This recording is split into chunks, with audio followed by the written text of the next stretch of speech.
Hello, this is Anirban Bhattacharya and welcome to new video of my channel. আজকে আমি review করব খাকি the Bengal chapter সিরিজটা, যেটা 20 March বেরিয়েছিল নেটফ্লিক্সে এবং এটা ডিরেক্ট করেছে দেবাত্মা মণ্ডল এবং তুষারকান্তি রয়। তো এই সিরিজটা আমার কেমন লেগেছে সে ব্যাপারেই কথা বলবো এই ভিডিওতে। তো চলুন শুরু করা যাক। অ্যাজ ইউজুয়াল যেটা বললাম, তোমার ডিরেক্ট করেছে এটা দেবাত্মা মণ্ডল, তুষারকান্তি রয়। সিরিজটা লিখেছে তোমার নীরাজ পাণ্ডে, সম্রাট চক্রবর্তী এবং আমাদের যে ডিরেক্টর সেও লিখেছে তিনজন।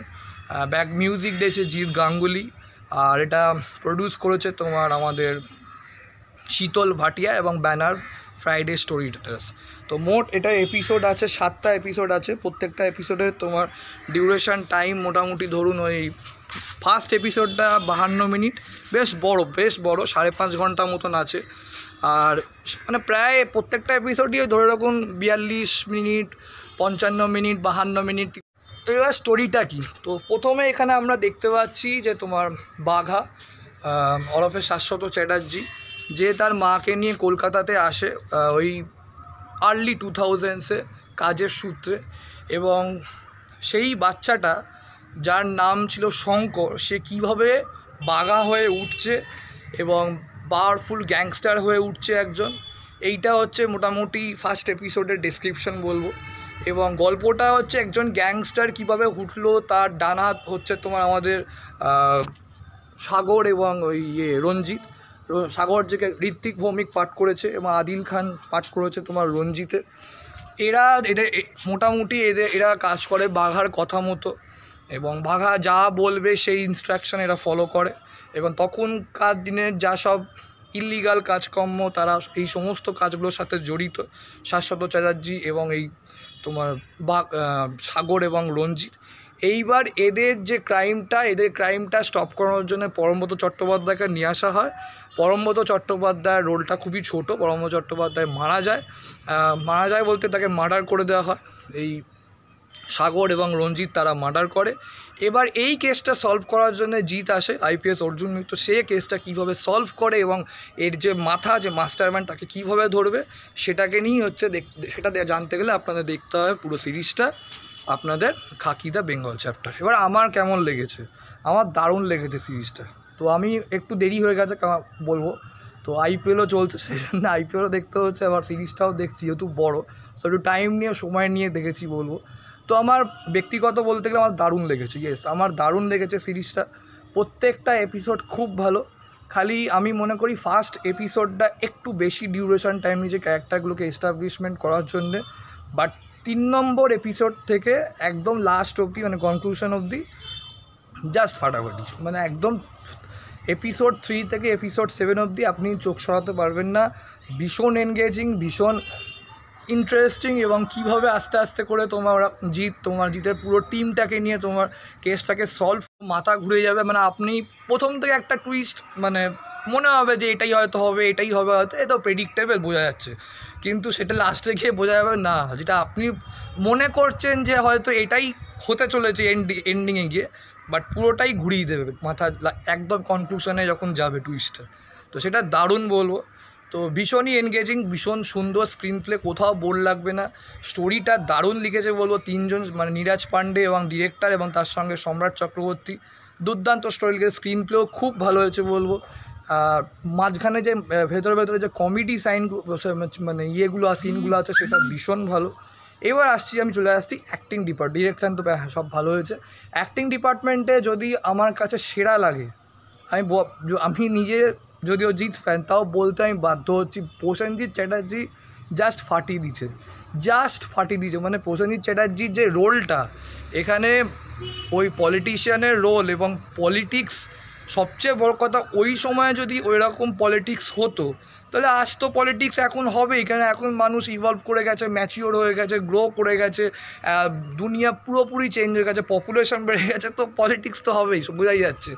তো কী লেভেলের প্রসেনজিৎ চ্যাটার্জি পাঠ করেছে, এবং প্রসেনজিৎ চ্যাটার্জির সঙ্গে শুভাশিস মুখোপাধ্যায়ের যে সিনগুলো, মানে ওগুলো দেখবার মতো।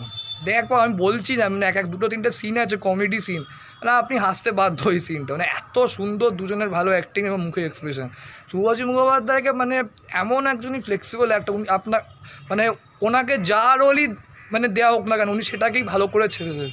মানে এটাকেই বলা হয় যে জাত অভিনেতা কাকে বলে, মানে এতটা ভালো একজন অ্যাক্টার। প্রসেনজিৎ চ্যাটার্জি পুরো ব্যাক করেছে, মানে সিরিয়াসলি বলে এত ভালো সে পাঠ করেছে, এত ভালো সে উনি পাঠ করেছেন, মানে রক্স, মানে সত্যি বলো বুম্বাদা রক্স, কিছু বলার নেই। কারণ বুম্বাদার ক্যারেক্টারটা ভীষণ একটা ইন্টারেস্টিং ক্যারেক্টার, একজন নেতা, মানে চিফ মিনিস্টারের রোল, এবং সবচেয়ে বড় কথা মানে কী বলবো, আমি বলবো না, স্পয়লার হয়ে যাবে, সেজন্য বলছি না, এই হচ্ছে ব্যাপার। বলতে ইচ্ছা করে কিন্তু বলছি না।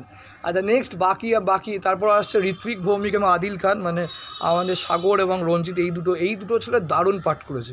আদিল খানের ক্যারেক্টারটা ভীষণ ভালো, মানে ভীষণই, মানে সিরিজটাকে অনেকটা ওর ক্যারেক্টারটার ওপর ডিপেন্ড করে, মানে প্রায় বলতে গেলে ওদের দুজনের ক্যারেক্টার এবং বুম্বাদার ক্যারেক্টারের চারিপাশ দিয়ে পুরো সিরিজটা ঘুরছে, দেখলে বুঝতে পারবেন। তো দুর্ধর্ষ পাঠ করেছে এই দুটো ছেলে, বলবো দারুণ। তাদের ডায়লগ ডেলিভারি এবং তাদের বডি ল্যাঙ্গুয়েজ ঠিক একটা চ্যাংড়া চামুন্ডোর মতন যেরকম হয়, কথা বলার স্টাইল এবং ছোকচোকানি, কীভাবে নিজেদের মানে হেডকে সরিয়ে নিজের পাওয়ারফুলে ইনফ্লুয়েন্সিয়াল লোক হয়ে বসা যায় জায়গায় পাঠ করেছে। তো অ্যাক্টিং পারফরমেন্স ওভারঅল মানে খুব ভালো হয়েছে, ভীষণ ভালো হয়েছে অ্যাক্টিং পারফরমেন্স।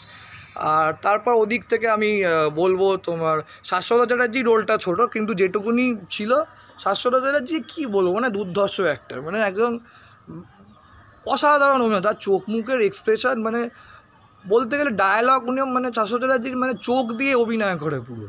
মানে শাশ্বত চ্যাটার্জি যদি কেউ বোবাও করে দেয় না, সে চোখ দিয়ে বুঝিয়ে দেবে যে কী অভিনয়, মানে তার মানে অ্যাপ্রোচটা কী, তার এক্সপ্রেশনটা কী, সে কী বলতে চাইছে।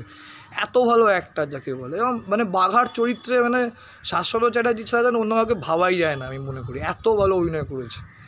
এবার আসছি আমাদের সবার প্রিয় জিদ্দার কথা। সো জিদ্দা কীরকম অ্যাক্টিং করেছে, জিদ্দা জাস্ট ফাটিয়ে দিয়েছে। জিদ্দা, লোকে অনেকেই বলে জিতের এটা কামব্যাক হয়নি, বাট আমার কাছে এটা জিতের কামব্যাক হয়েছে।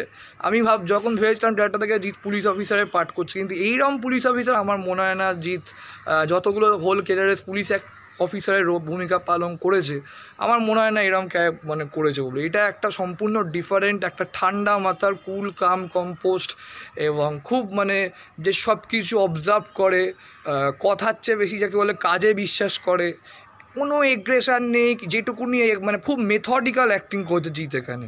এবং ওর যে ক্যারেক্টারটা লিখেছে সেও খুব সুন্দর করে ক্যারেক্টারটা ডেভেলপ করে, যত এপিসোডগুলো এগিয়েছে ঠিক তত সেরকমভাবে আস্তে আস্তে ওর অ্যাপ্রোচটাও বেরিয়ে এসছে পুলিশি ক্যারেক্টারটা।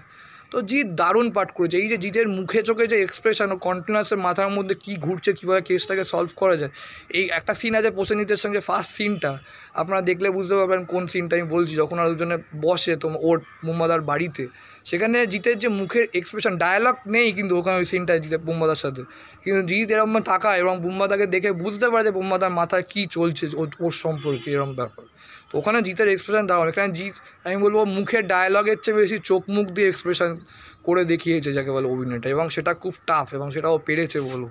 সাধারণত জিৎ বেশি খুব ডায়ালগ বলে একটু হাতও ইউজ করে, কিন্তু এখানে হাত পা বেশি না নাড়িয়ে মুখ ডায়ালগের চেয়ে মুখ চোখের ভঙ্গিতে এক্সপ্রেশন দিয়ে বুঝছে, যেটা শাশ্বত চ্যাটার্জি করে কিছুটা, এখন বুম্বাদাও করে, এবং সেটা জিৎ করেছে।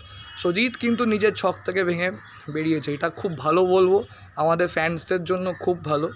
আর বাকি যারা সাদ্দা দাস এবং চিত্রাঙ্গদা সিং, প্রিয়া চোপড়া, এরা ছোটো ছোটো পার্ট কিন্তু ভালো করেছে। তো ওভারঅল সিরিজটা খুবই ভালো, আমি সবাইকে রেকমেন্ড করবো দেখার জন্য।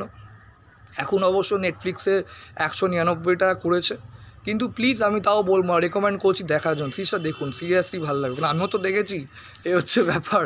এরকম না যে তোমার বলবো যে ডাউনলোড করে দেখে কাকি দা বেঙ্গল চ্যাপ্টারটা সিরিজটা দেখার জন্যই মানে 200 টাকা পেড করে, এরকম ব্যাপার।